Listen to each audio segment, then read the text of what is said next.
Di Market Bus kali ini pemirsa sudah bergabung melalui video conference ada Mas Emil Fajriski, analis dari Stocknow. Mas Emil, selamat pagi. Selamat pagi, Mbak Frisa. Terima kasih sudah join pada pagi hari ini Mas Emil. Kemarin ada angin segar ketika indeks harga saham gabungan break di atas 6.900 kembali. Meskipun ini kayaknya polanya masih sideways begitu ya. Tapi analisis Betul. Anda bagaimana di tengah penguatan IHSG tapi masih disertai dengan net sell asing di pasar reguler? Oke, baik Mbak Frisa. Sebenarnya ada beberapa hal ya yang di sini saya soroti. Kenapa sih ketika ISG ini mengalami fase sideways, namun memang dalam beberapa belakangan ini agak sedikit mengalami uptrend ya secara tren kecilnya gitu. Tapi secara dalam 3 hari ke belakang ini ISG cenderung net sell. Itu ada beberapa hal yang saya soroti. Pertama adalah mengenai sikap hawkish the Fed ya, ini menyebabkan kenaikan imbal hasil atau yield obligasi Amerika Serikat, yang dimana ini juga memberikan pressure ya terhadap negara-negara emerging market. Salah satu negara emerging market adalah negara Indonesia. Selanjutnya ini adalah mengenai konflik geopolitik di Timur Tengah yang berkepanjangan, terus juga mengenai mata uang rupiah yang kita masih terdepresiasi. Ini juga menjadi salah satu faktor ya kenapa asing ini masih net sell di pasar saham Indonesia. Selanjutnya ini juga mengenai rilis data-data ekonomi domestik ini yang mempengaruhi sentimen pasar seperti defisit transaksi berjalan RI yang mengalami kenaikan ya Mbak Prisa dari 1,1 miliar US dollar ini menjadi 2,2 miliar US dollar. Sebenarnya ini itulah tadi yang saya soroti, ada beberapa hal mengenai kenapa sih ketika ISG dalam beberapa hari ini itu naik atau break di atas 6.900 tapi asingnya masih net sell. Baik, dalam 1 bulan terakhir asing net sell 10,51 triliun rupiah di pasar reguler. Kalau kita lihat all market sih malah mencatatkan buy 2,14 triliun rupiah. Tanggapan Anda bagaimana dengan angka di pasar reguler ini yang mencapai 10,51 triliun rupiah dana yang keluar 1 bulan terakhir? Ada juga yang menilai bahwa sebenarnya kita jangan terlalu memandang ke asing mau kemana. Nah, dari Stocknow melihatnya bagaimana Mas Emil? Iya, betul betul juga, Mbak. Kita juga jangan terlalu terfokus juga sebenarnya kenapa fokus terhadap transaksi asing itu kemana. Karena memang sekarang kondisi ekonomi globalnya sudah lagi nggak stabil ya. Otomatis dari investor asing ini juga melihat terhadap negara tersebut. Salah satunya mengenai tadi konflik geopolitik. Ini juga pastinya dari investor-investor asing ini juga ada yang panic selling. Otomatis dia investor-investor asing ini juga akan mengambil langkah yang konservatif ya untuk Mhm. negara-negara emerging market, pindah ke negara-negara yang lebih aman seperti itu, Mbak. Baik, kita ke mata uang Asia yang rata-rata tumbang juga ya terhadap dolar Amerika Serikat, khususnya yen. Yen Jepang itu bahkan ke level terendah 38 tahun. Adapun rupiah di kisaran level terendah 4 tahun. Bagaimana tanggapan Anda mengenai rupiah ini dan dampaknya ke pasar modal kita, karena kan pelemahannya di 16.400-an ini juga bisa Benar. dikatakan sudah berlangsung beberapa minggu begitu ya.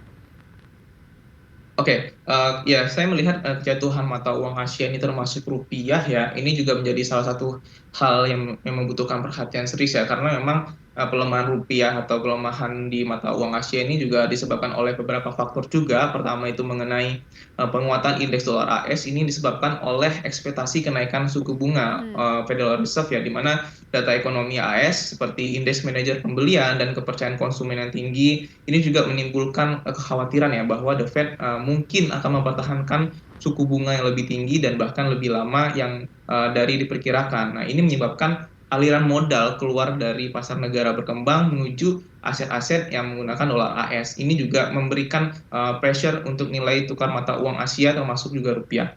Terus juga mengenai kekhawatiran potensi perang dagang antara Tiongkok dengan negara-negara barat, terutama apalagi setelah Beijing ini mengisyaratkan kemungkinan respon terhadap tarif Eropa untuk kendaraan listrik. Ini ketegangan ini juga memberikan pressure ya dan menambah ketidakpastian pasar pastinya yang berdampak pada sentimen negatif untuk investor terhadap mata uang Asia. Selanjutnya kalau kita melihat dari secara internal mengenai tingkat suku bunga, BI mempertahankan tingkat suku bunganya yaitu di level 6,25. Nah, tujuan BI mempertahankan tingkat suku bunganya apa? Untuk rupiah berada di zona yang aman. Seperti kita tahu, rupiah memang sekarang bertahan di atas zona 16.000 ya. Nah, apa yang menjadi concern saya apabila rupiah ini terus terdepresiasi, maka kedepannya ada potensi bahwa BI ini akan menaikkan tingkat suku bunganya untuk berupaya agar rupiah ini berada di zona aman. Nah, proyeksi saya adalah ketika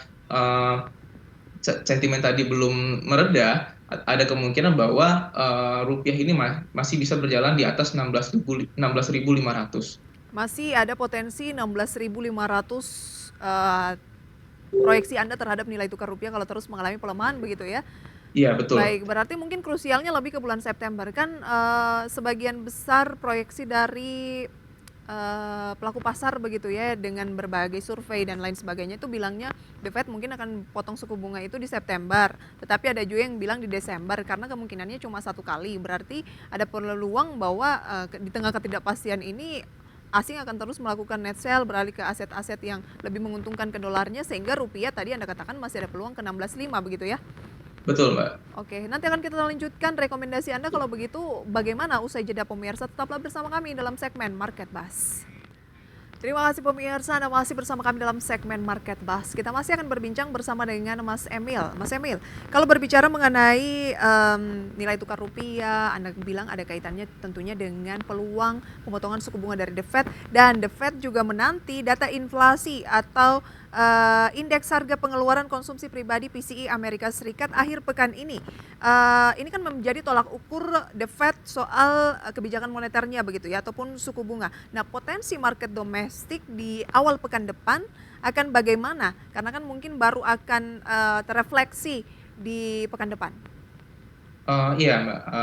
Seperti kita tahu ya, tadi yang sudah disampaikan Mbak Prisa bahwa rilis data indeks harga pengeluaran konsumsi pribadi ini menjadi salah satu indikator utama yang digunakan oleh Federal Reserve dalam menentukan kebijakan suku bunganya. Nah, kita menunggu data ini pada pekan ini ya. Nah, jika data indeks harga pengeluaran konsumsi pribadi ini menunjukkan inflasi yang lebih tinggi dari perkiraan, ini bisa memperkuat pandangan bahwa The Fed akan mempertahankan suku bunga yang lebih tinggi dan lebih lama atau bahkan meningkatkan suku bunga lebih lanjut. Ini adalah skenario yang pertama. Dalam hal ini, ketika suku bunga, maksudnya ketika inflasi menunjukkan yang lebih tinggi, maka saham domestik mungkin akan tertekan karena biaya pinjaman yang lebih tinggi dan dapat memperlambat pertumbuhan ekonomi dan profitabilitas perusahaan. Itu dampak pertama ketika data PCE ini menunjukkan inflasi yang lebih tinggi, akan menekan otomatis emiten-emiten yang berkaitan itu akan tertekan karena biaya pinjaman. Nah,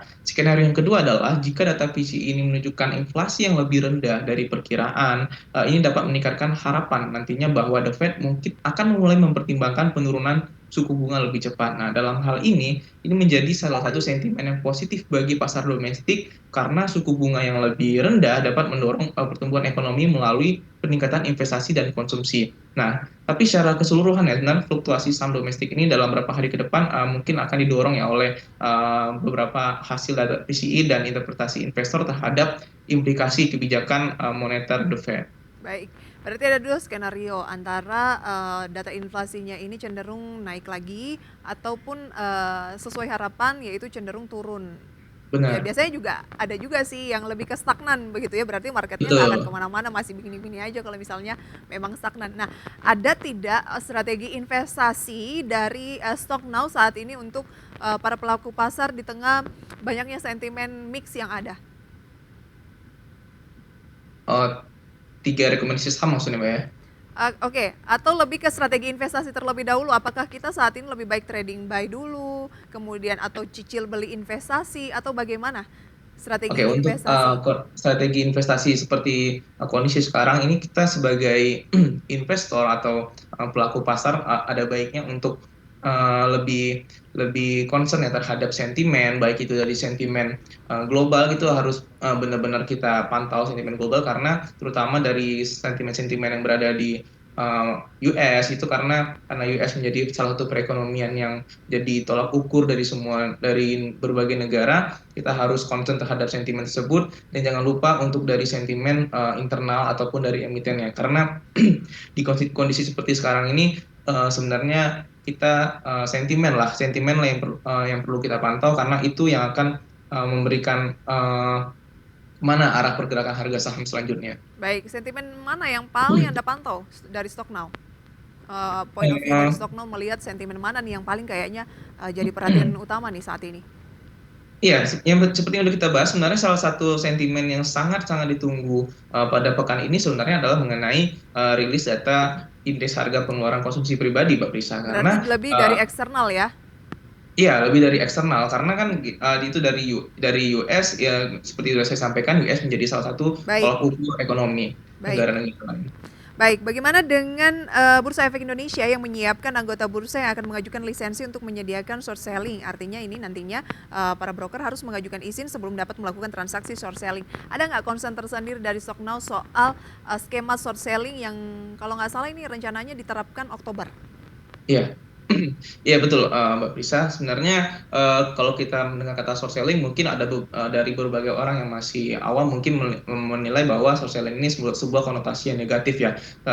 Sebenarnya saya melihat dulu tanggapan saya mengenai short selling ini ada sebenarnya hal yang menjadi salah satu indikasi positif mengenai short selling untuk bagi transaksi di pasar saham Indonesia. Pertama itulah meningkatkan likuiditas. Seperti yang kita tahu bahwa transaksi di ISG ini dalam kurun beberapa bulan terakhir ini sangat sepi ya Mbak Prisa, yang mana secara average rata-rata itu di bawah 10T. Nah, dengan adanya short selling ini harapannya akan meningkatkan likuiditas serta serta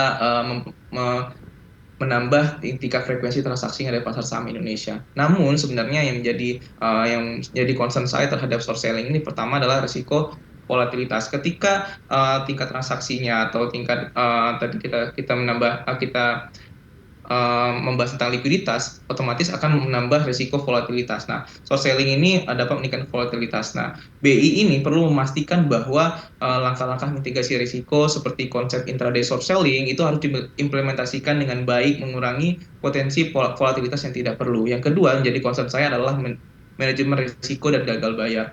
Nah, risiko gagal bayar ini merupakan salah satu kekhawatiran utama dalam praktik short selling, Mbak Prisa. Jadi BI ini harus memastikan bahwa anggota bursa yang mengajukan lisensi memiliki sistem manajemen risiko yang kuat dan siap menghadapi fluktuasi harga saham yang ekstrim.